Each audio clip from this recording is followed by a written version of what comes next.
The galaxy had learned a simple truth over thousands of years.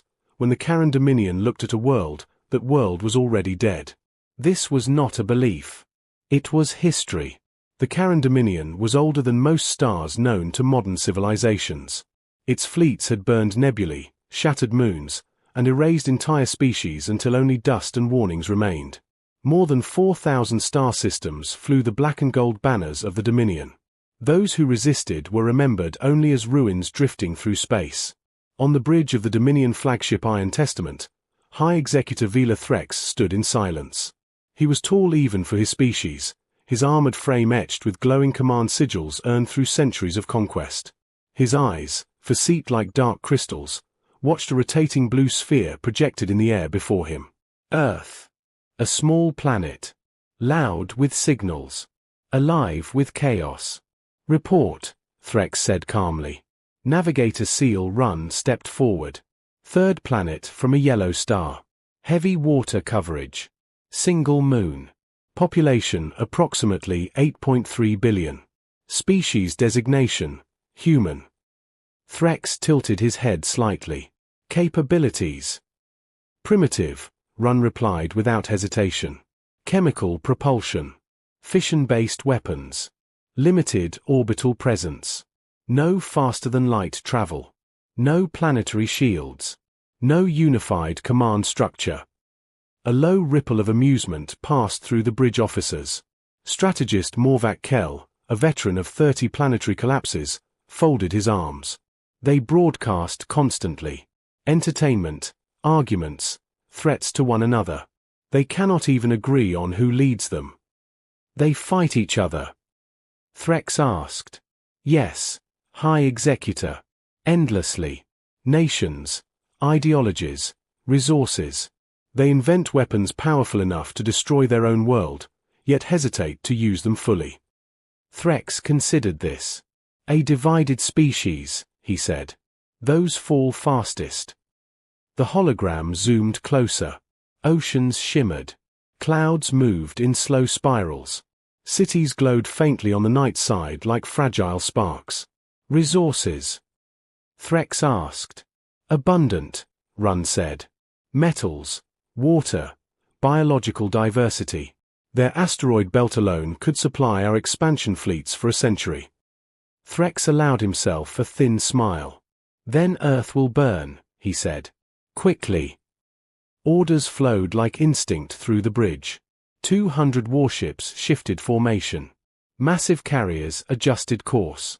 Troop barges activated cryovolts holding tens of thousands of Dominion soldiers. The Karen Dominion did not waste time on diplomacy. They arrived. They demanded surrender. And when it was refused, as it always was, they erased resistance from orbit. Earth would be no different. Vila Threx turned away from the hologram. Set course, he commanded. Arrival in 4 cycles. The fleet moved as one, sliding into hyperspace. To the Dominion, it was another routine conquest.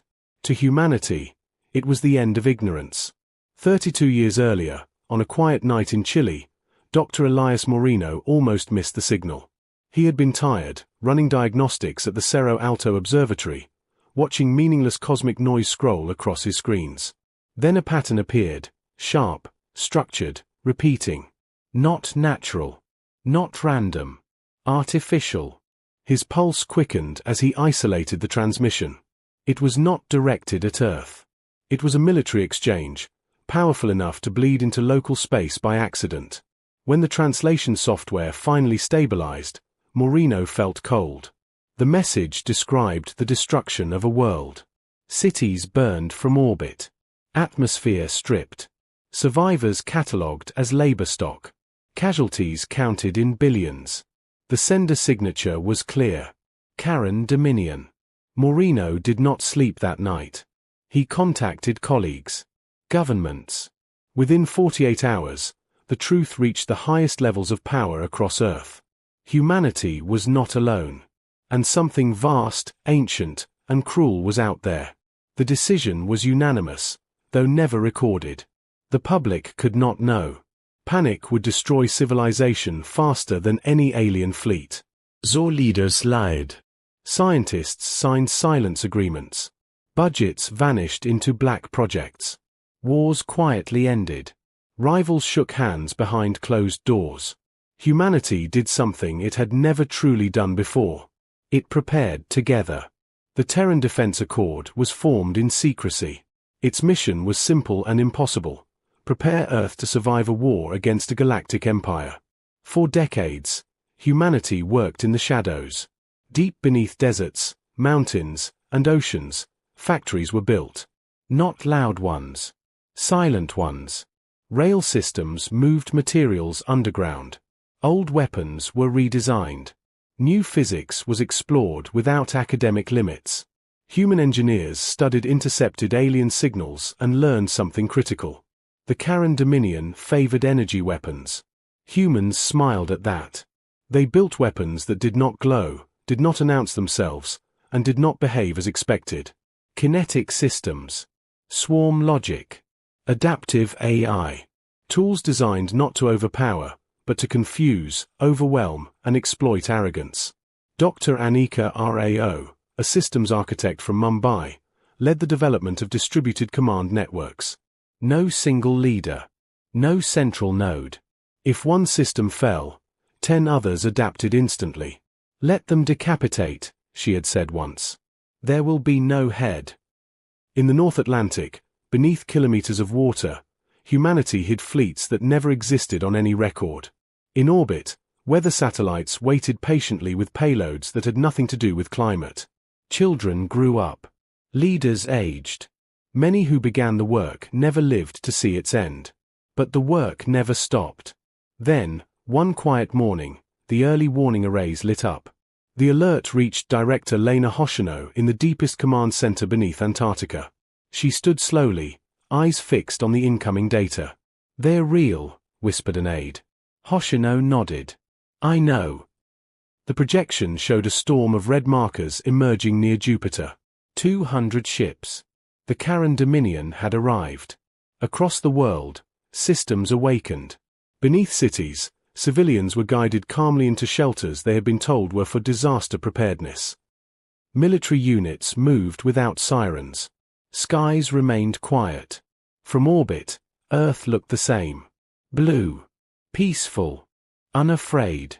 On the Iron Testament, Vela Threx observed the planet as the fleet slowed its advance. No response, Morvac Kell reported. No fleet movement. No energy spikes. They have seen us. Of course they have, Threx replied. They are simply afraid. He raised a clawed hand. Transmit surrender demand. The message went out across every frequency. Humanity did not reply immediately. Instead, something else happened. Around Earth, space itself seemed to shift, not violently, not brightly, but subtly, like a held breath. Threx frowned. "Scan again," he ordered. Sensors reported nothing unusual. No shields. No fleets. No weapons. The High Executor relaxed. "Typical," he said. "They delay. They hope." He did not see the thousands of systems locking into alignment beneath the surface. He did not hear the silent countdowns. He did not understand that Earth was not ignoring him. Earth was waiting. Far below the ice, Lena Hoshino looked at the global readiness display. All indicators green. She spoke softly, though her voice carried across the command network. "Humanity has been underestimated for the last time," she said. "Hold positions. Let them come closer." Above, the greatest empire in the galaxy drifted toward what it believed was an unarmed world. And for the first time in 10,000 years, the Karen Dominion was about to learn something new. Fear does not always announce itself. Sometimes, it waits patiently, on a blue planet that learned how to survive by fighting itself first. The Karen Dominion fleet advanced with practiced calm. From their perspective, nothing had changed. Earth showed no shields, no fleets, no signs of resistance, no energy buildup that suggested planetary defenses. To the Dominion, this silence meant surrender was forming, fear was spreading, and collapse was inevitable. High Executive Vila Threx watched the planet rotate beneath them with detached confidence. "They will answer soon," he said. "They always do."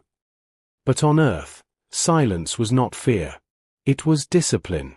Deep beneath the Antarctic ice, Director Lena Hoshino stood before a ring of holographic displays. Each one showed a different region of the planet, each linked to a separate command cell. No single screen controlled the others. No one person held full authority.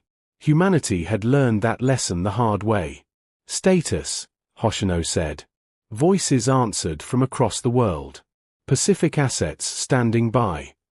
Eurasian grid synchronized. Orbital deception platforms ready. Civilian shelter saturation at 70% and rising." Hoshino nodded. "Maintain radio silence. No reactive movements." Someone hesitated. "Director, they're inside lunar distance." "I know," she replied calmly. "That's exactly where we want them." 30 years of preparation had not produced one weapon. It had produced thousands of ideas. Humanity had accepted a brutal truth early in the project: they could not outgun a galactic empire head-on. The Dominion had numbers, experience, and energy output beyond anything Earth could match. So humans chose a different path. They studied behavior. Psychologists analyzed intercepted alien communications. Military historians mapped Dominion invasions across centuries. Patterns emerged. The Karen Dominion relied on intimidation, centralized command, and predictable escalation. They assumed superiority would do the work for them. Humans planned to turn that assumption into a weakness. Across the planet, dormant systems began shifting into low-power readiness. Not active enough to be detected. Not passive enough to be useless. Adaptive systems adjusted silently as Dominion ships moved closer. In a mountain complex beneath Patagonia, Commander Rafael Ionescu reviewed battlefield simulations. He had never commanded troops in a real war. None of the Terran Defense Accord commanders had. That did not worry him. "Update," he said. A projection showed thousands of possible engagement outcomes. In most of them, humanity lost ships. Cities burned. Millions died. But in a small, growing cluster of simulations, something else happened. The alien fleet hesitated. Their formations broke. Their command structure fractured. "That's the window," Ionescu said. "That's where we hit." His second officer frowned. "Sir, we're letting them get very close." Ionescu smiled grimly. "Predators don't respect traps they can see." In orbit, disguised platforms slowly adjusted their positions. They looked like debris. Old satellites. Forgotten wreckage from humanity's early space age. They were none of those things.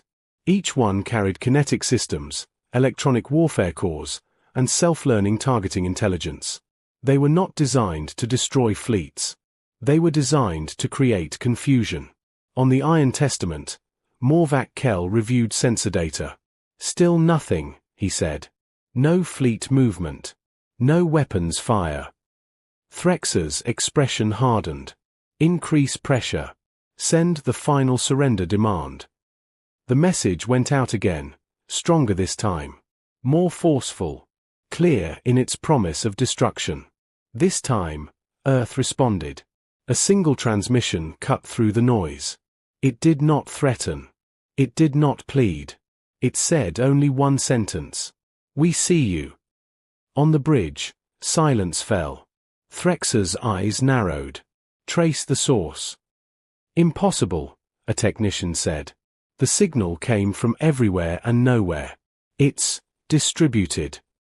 Morvac Kell shifted uncomfortably. "High Executor, that is not a primitive capability." Threx waved a hand. "Tricks. Psychological resistance. They want us to hesitate."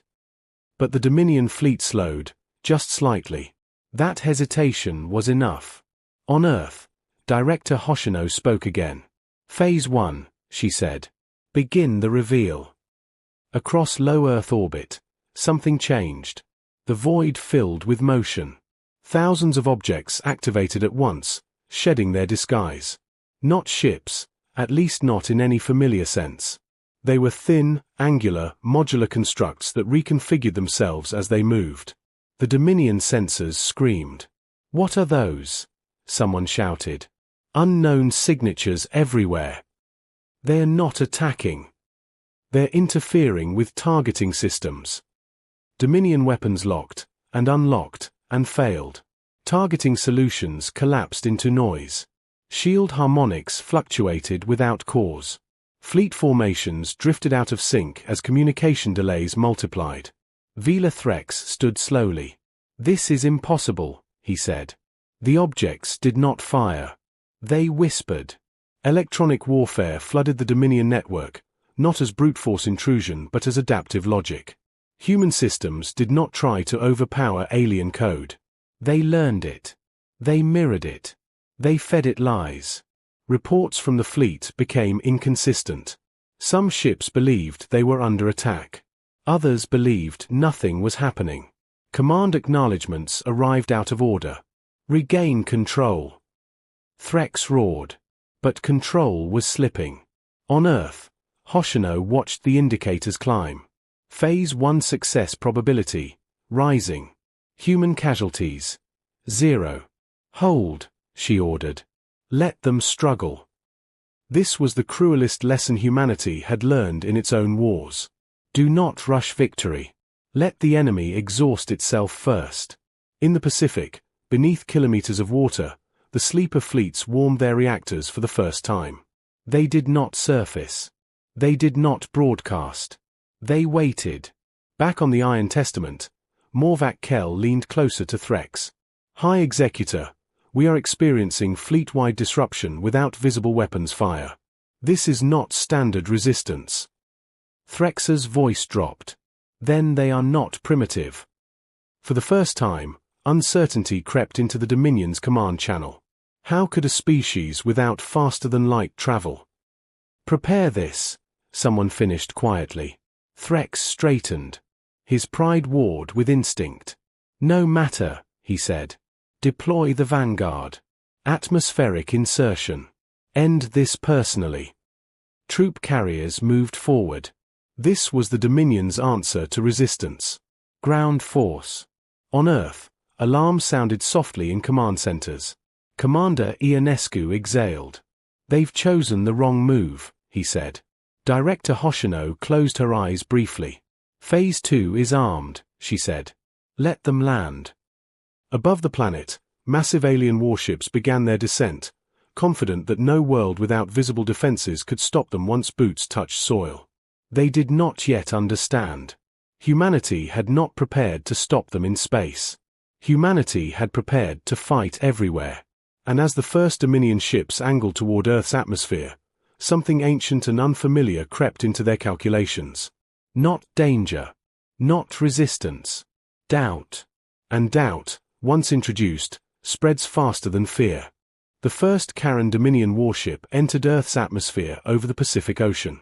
Its hull was vast, layered with armor forged in stellar furnaces, protected by shields that had shrugged off supernova debris and planetary defense cannons across the galaxy. Inside, Dominion soldiers stood ready, confident that nothing on this primitive world could harm them once they descended. Fleet Commander Zorak Mail watched the clouds form beneath his ship with mild interest. "No resistance detected," his sensor officer reported. "Atmospheric conditions stable." "As expected," Mail replied. "Prepare landing operations." The warship continued its descent. Then the ocean moved. Far below the waves, something massive shifted its position. Not upward. Not aggressively.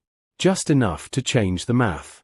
On Mail's tactical display, a warning icon flickered, then vanished. "What was that?" he asked. "Sensor ghost," the officer said quickly. "Probably interference from atmospheric ions." Mail nodded, unconcerned. Then the water exploded. A column of white surged upward as a shape broke the surface. Not a ship, not a missile, but something stranger. Long, narrow. Silent. It did not glow. It did not announce itself. It simply accelerated. The object slammed into the Dominion warship at impossible speed. The shields flared once, confused, mistuned, unprepared for something that was neither energy nor plasma. Then they failed. The kinetic penetrator tore through armor layers designed to dissipate heat, not absorb momentum. The warship split open like a cracked shell. From orbit, Dominion sensors registered the loss as a statistical anomaly. From the ship itself, there was no report. It ceased to exist. On the Iron Testament, chaos erupted. A warship has been destroyed. Repeat, destroyed by surface-based kinetic launch. Impossible, human gravity weapons cannot. Vila Threx stared at the display in silence. Another alert flashed. Then another. Across the planet, oceans, deserts, and mountains awakened. Humanity did not fire all at once. It fired intelligently. Kinetic strikes erupted from hidden silos beneath the sea, from launch rails carved into mountainsides, from mobile platforms that had never been visible from orbit. Each projectile followed a different trajectory, a different velocity profile, a different impact solution. Dominion shields adapted, too slowly. Every system they had was built to counter known threats. Humans had introduced unknowns. Fleet Commander Mail's remaining ships attempted evasive maneuvers, but the atmosphere worked against them. Gravity pulled. Air resistance distorted calculations. Human weapons exploited every variable. Withdraw. Mail shouted. Ascend immediately. Too late. Above North America, a Dominion carrier tried to climb back toward orbit. It never made it. From the ground, thousands of autonomous drones launched in coordinated swarms. They were small, cheap, and numerous, designed not to destroy, but to disable. They slipped through shield gaps, latched onto control surfaces, detonated in precise patterns. The carrier lost lift. It fell burning into the ocean, visible from space. On Earth, civilians watched streaks of fire cross the sky. Some cried. Some prayed. Some simply stared in stunned silence as the impossible happened. The invaders were falling. In the Antarctic Command Center, Director Hoshino's voice remained steady. Phase 3, she said. Localized escalation only. Commander Ionescu frowned at his display.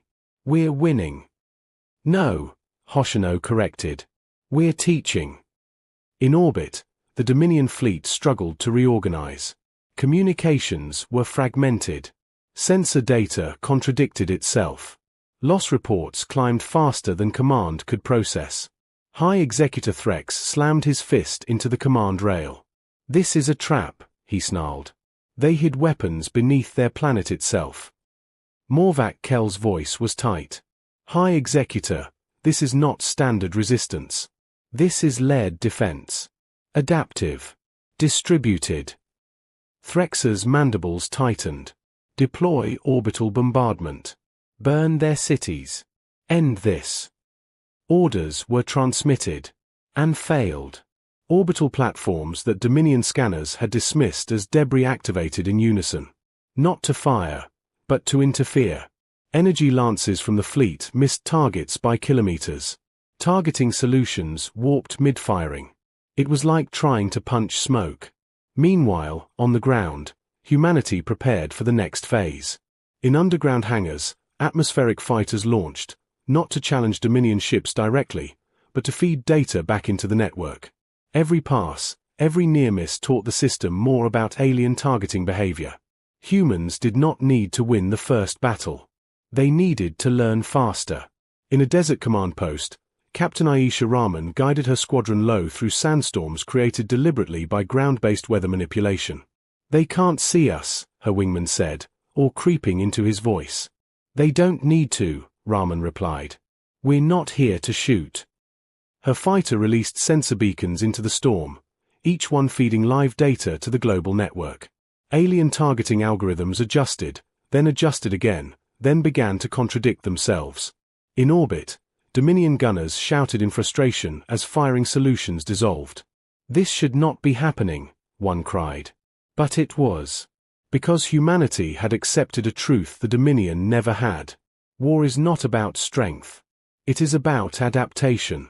As the first wave of Dominion landers broke formation, attempting to scatter, something else happened.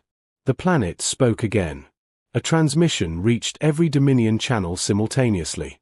Not a threat. Not a plea. A statement. "You are not fighting a world," the message said. "You are fighting a species that learned war by surviving itself." On the Iron Testament, silence fell. Vila Threx stared at the message longer than he should have. Around him, officers waited. Losses mounted. Confusion spread. Fear, small, unwelcome, unfamiliar, crept through the command hierarchy. How many ships lost? Threx asked quietly. Morvac Kell hesitated. 23 confirmed, he said. More damaged. Vanguard effectiveness compromised. 23. Against a world that was supposed to fall in hours. Threx felt something twist inside him. Not anger. Realization. These humans, he said slowly, did not prepare to resist. He looked at the burning wrecks drifting across his display. They prepared to change the rules. Below, Earth continued to fight, not with desperation, but with purpose. And across the galaxy, distant civilizations watched silent sensor feeds in disbelief. For the first time in recorded history, the Karen Dominion was not advancing. It was reacting. And in that reaction lay the beginning of something far more dangerous than defeat. The possibility that the Empire could lose. As smoke rose from shattered alien hulls and human defenses adapted in real time, one truth became unavoidable. The balance of the galaxy had begun to shift. And it was shifting toward a blue planet that refused to break. The Karen Dominion had never paused a conquest mid-strike. Across 10,000 years, their doctrine was simple: advance, overwhelm, erase. Hesitation was weakness. Adaptation was slow because it had never been necessary. Now, for the first time, the Dominion paused. High Executive Vila Threx stood rigid on the bridge of the Iron Testament as status reports continued to arrive, late, incomplete, and sometimes contradictory. Atmospheric losses increasing, Morvac Kell reported. Ground insertion success below 30%. Orbital fire solutions remain unstable. Threx's claws tightened. Explain. Kell swallowed. Their planet itself is part of the weapon system. We are not fighting defenses. We are fighting a network. That word hung in the air. Network. Dominion warfare was hierarchical. Commands flowed down. Obedience flowed up. It had worked against thousands of species that relied on leaders, capitals, and control centers. Humanity had none of those weaknesses anymore. On Earth, the Terran Defense Accord shifted smoothly into its next rhythm. Director Lena Hoshino watched the global map update in real time.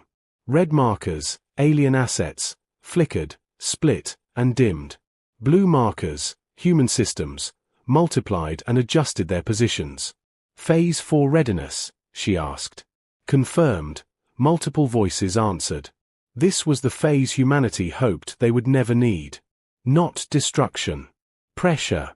In low orbit, human platforms began selective engagement. Instead of striking warships directly, they targeted logistics, fuel lines, communication relays, command couriers. Invisible threads that held the Dominion fleet together were quietly cut. Dominion ships found themselves isolated. Some continued firing blindly. Others held position, waiting for orders that never arrived.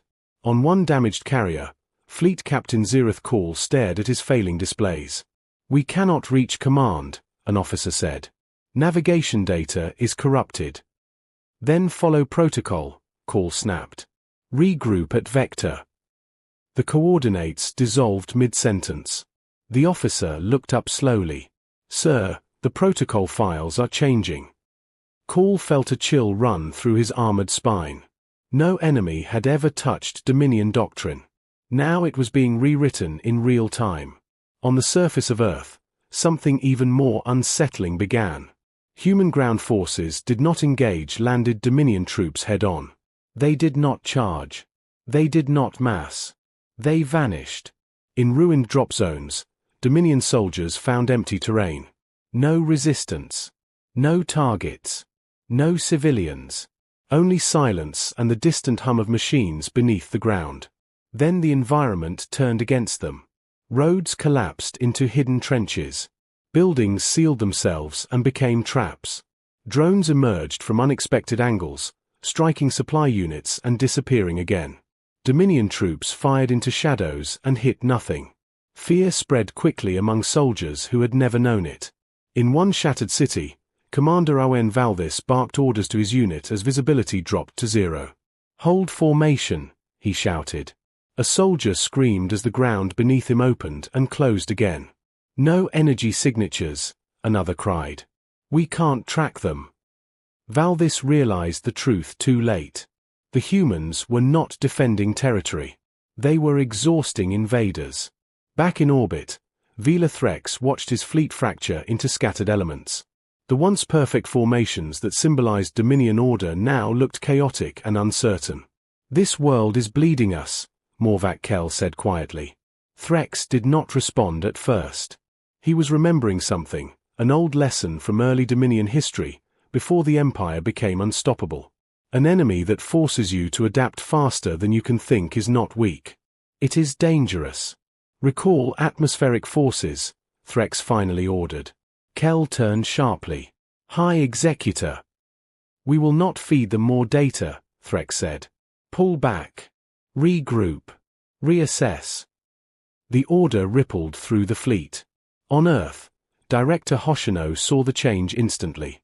"They're retreating from the lower atmosphere," an analyst said. "Partial withdrawal." Hoshino allowed herself one slow breath.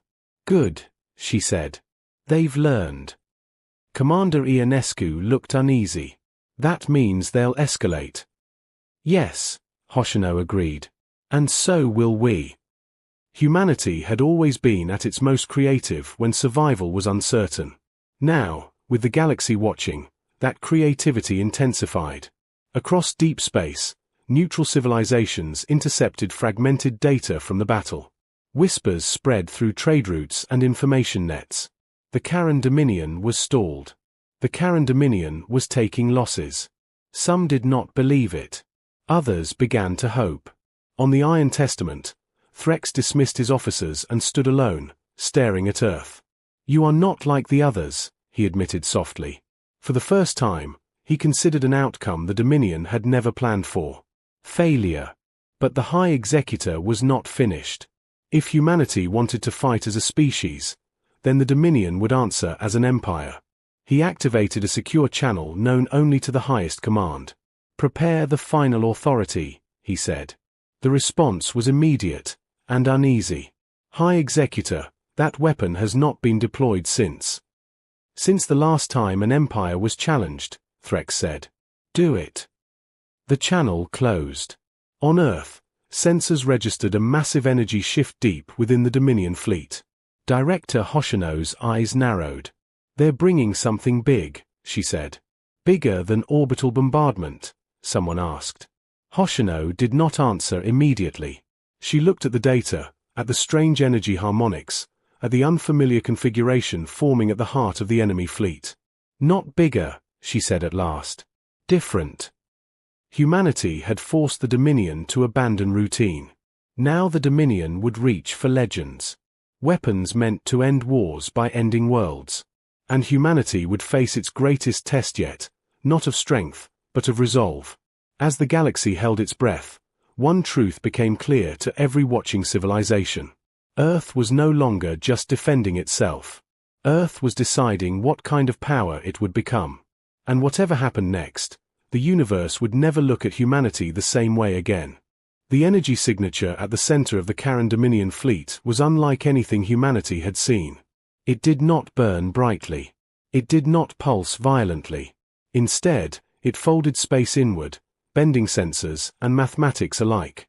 Even the Terran Defense Accord's most advanced prediction systems struggled to model it. Director Lena Hoshino stared at the data in silence. "This is not a weapon meant for battle," she said slowly. "This is a weapon meant for certainty." Around her, commanders and scientists exchanged grim looks. The final authority. Human analysts had uncovered fragments of its existence buried deep in intercepted Dominion archives. It was not deployed often, only against civilizations deemed too dangerous to conquer normally. It did not target armies. It targeted futures. The device worked by destabilizing a star's gravitational equilibrium over time. Not an explosion. Not immediately. A slow, inevitable collapse that would render an entire system uninhabitable within decades. A quiet sentence of extinction. "They're not trying to win the war," Commander Ionescu said. "They're trying to make us irrelevant." Hoshino nodded. "If they activate it, Earth survives today, and dies tomorrow." Silence filled the chamber. Humanity had prepared for invasion, for battle, for loss. They had not prepared to be erased patiently. "Options?" Hoshino asked. Dr. Anika Areo's voice came through the channel, steady but tight. "There is only one. We interfere with the authority while it's charging. Once it stabilizes, we won't be able to touch it." "And how do we do that?" someone asked. Rao paused. "By doing something the Dominion believes is impossible." On the Iron Testament, High Executive Vila Threx watched the authorities' core align. "This ends now," he said. "Either they break, or they vanish." Morvac Kell hesitated. "High Executor, the humans have not responded with panic. Their systems are adapting again." Threx's eyes hardened. "Adaptation has limits." He was wrong. Humanity had reached its final decision. Director Hoshino opened a channel, not to the enemy, but to every Terran defense node on the planet. "Protocol unity," she said. Across Earth, systems that had never been fully linked came together for the first time. Military networks, civilian infrastructure, research arrays, even personal devices, all contributed processing power, sensor input, and predictive modeling. Humanity did not create a superweapon. It became one. The plan was simple and insane. They would not destroy the final authority. They would teach it. Human systems flooded the authority's outer sensors with contradictory gravitational data, quantum noise, and false stellar feedback loops. At the same time, kinetic platforms fired precisely timed microprojectiles, not to damage, but to alter calibration. The authority began to hesitate. On the Iron Testament, alarms erupted. The device is misaligning. Feedback loops are collapsing. Human interference detected, everywhere. Threx stared in disbelief. They're using their entire planet as a computation engine. Yes, they were.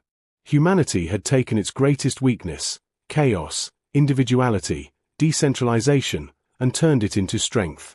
No two inputs were the same. No pattern could be predicted. The final authority could not stabilize. It did not fail. It froze. Across the galaxy, sensors recorded the impossible. The Karen Dominion's ultimate weapon powered down. Slowly. Irreversibly. Silence consumed the battlefield. Then, Earth spoke one last time. A message transmitted across open channels, unencrypted, undeniable. "We do not want your empire," it said. "We do not want your worlds. But we will not be erased quietly."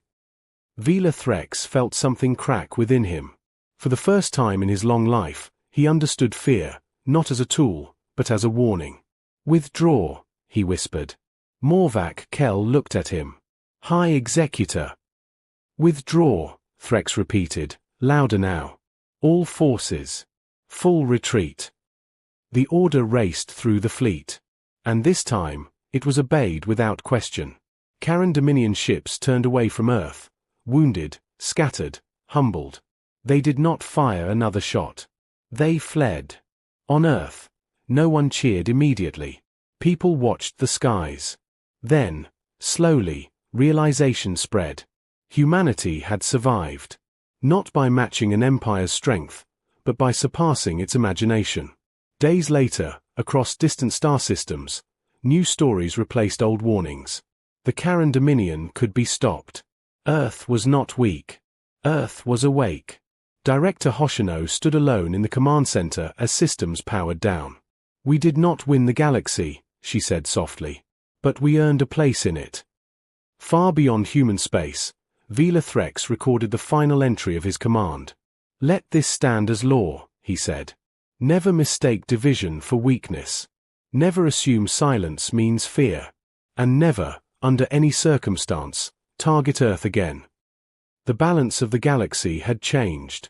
Not because humanity conquered the stars, but because the stars learned to respect humanity. And somewhere in the quiet dark between worlds, a new truth began to spread. Humanity was no longer a question. Humanity was an answer.